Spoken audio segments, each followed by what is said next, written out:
Assalamualaikum warahmatullahi wabarakatuh. Pada kesempatan ini kami dari kelompok 8 Agista 1 akan mempresentasikan proyek kami berjudul Deteksi Anomali pada Data Transaksi Penjualan Retail menggunakan Z-Score, IQR, dan Isolation Forest.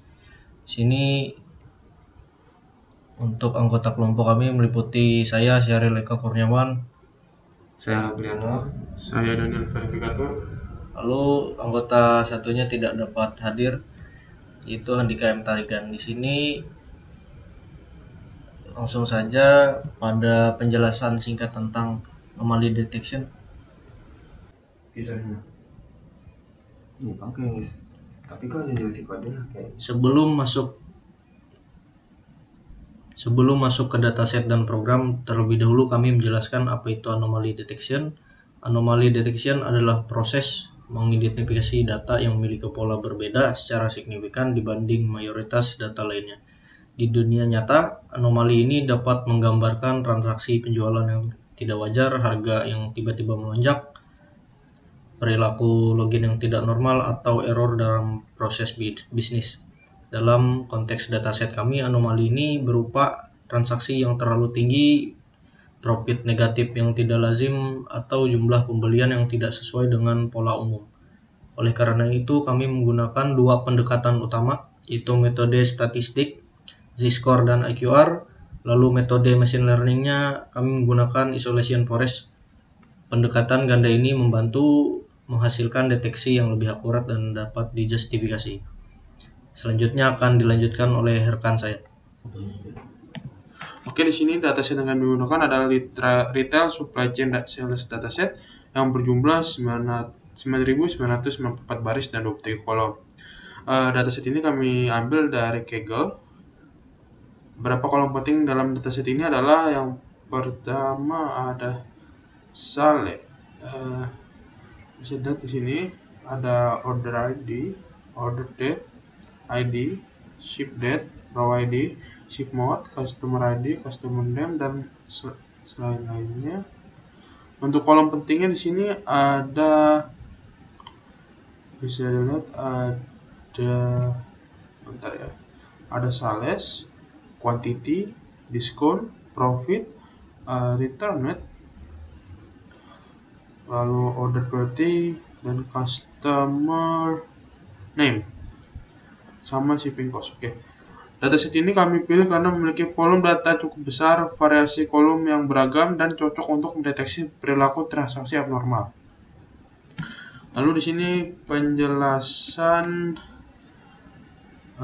berdasarkan sel. Yang pertama ini ada sel 1, import library dan upload dataset. Pada sel pertama ini kami mengimpor seluruh library yang diperlukan seperti Pandas, NumPy, Matplotlib, Skiffy, dan Skillchildren. Kemudian kami mengupload data set Excel dan membacanya menggunakan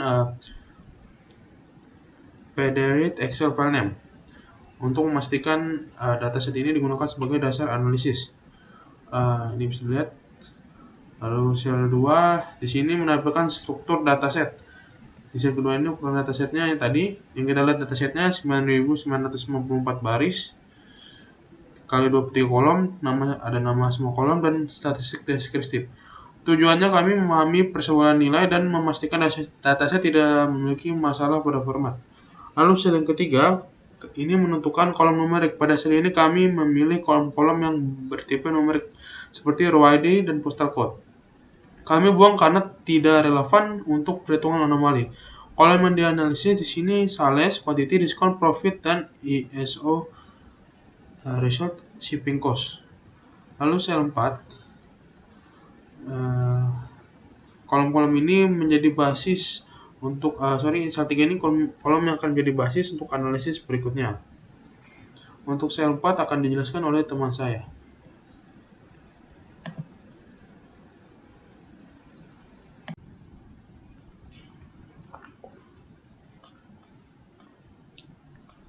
Selanjutnya pada sel 4, deteksi anomali di sini menggunakan Z-Score. Pada sel ini kami menghitung nilai Z-Score dari seluruh kolom numerik. Data ini dianggap anomali jika Z lebih besar daripada 3, hasilnya jumlah anomali berdasarkan Z-Score. Contoh baris anomalinya di sini Lalu pada kolom yang menyebabkan penyimpangan, kemudian z-score cocok untuk distribusi normal dan deteksi nilai ekstrim. Outputnya di sini dapat terlihat berjumlah 558 untuk z-score-nya. Kemudian pada sel 5 deteksi anomali di sini menggunakan IQR. Metode ini menghitung Q1, Q3. IQR di sini jika Q3 dikurang dari 1, lalu batas bawah dan batas atasnya. Di sini nilai yang jatuh di luar rentang dianggap anomali. IQR ini lebih tahan terhadap nilai ekstrim dan tidak bergantung pada nilai rata-rata.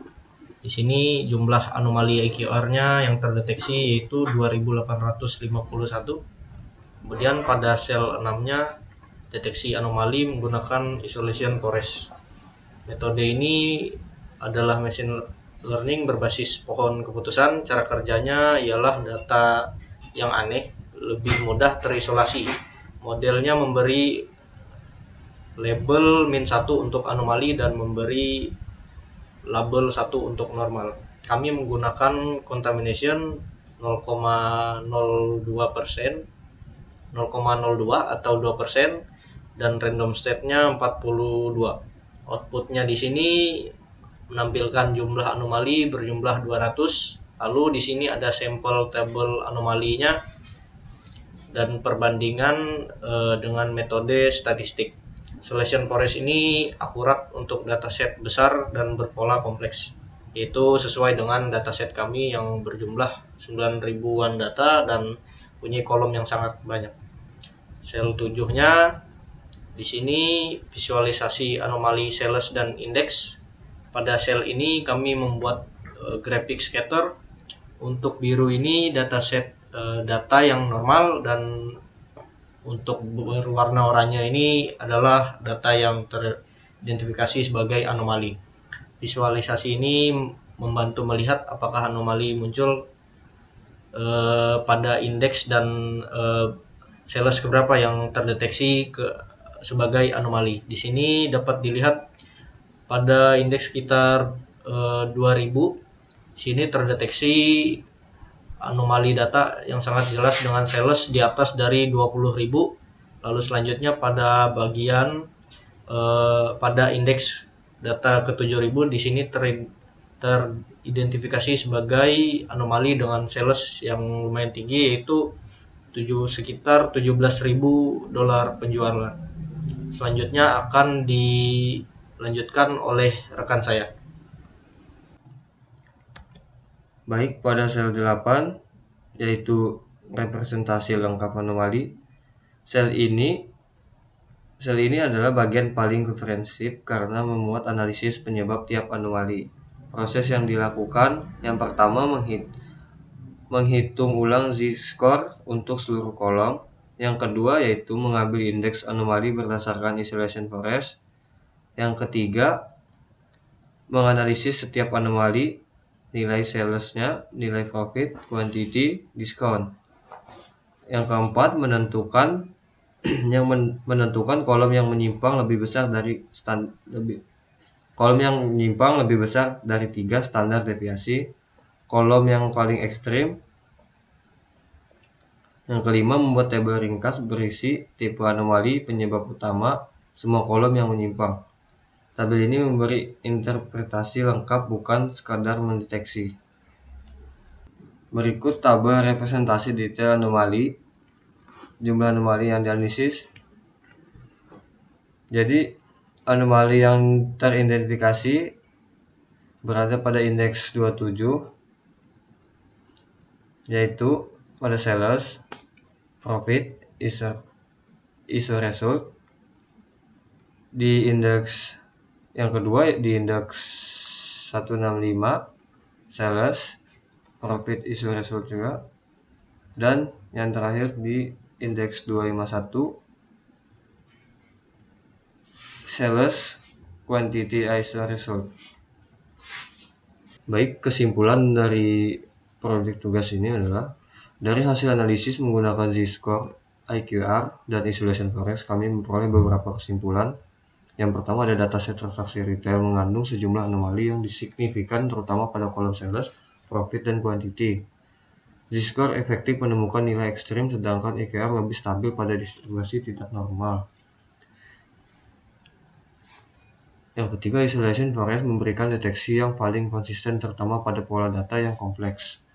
Yang keempat, ada visualisasi menunjukkan bahwa beberapa anomali muncul karena transaksi terlalu tinggi atau profit tidak wajar. Yang kelima adalah analisis representasi pada sel 8 membantu menjelaskan alasan setiap anomali sehingga hasilnya dapat digunakan untuk audit, fraud detection, atau perbaikan proses bisnis. Ya, demikian hasil presentasi kami kelompok 8 Agista 1. Mohon maaf jika ada banyak kesalahan kata. Kami ucapkan terima kasih atas perhatian Bapak.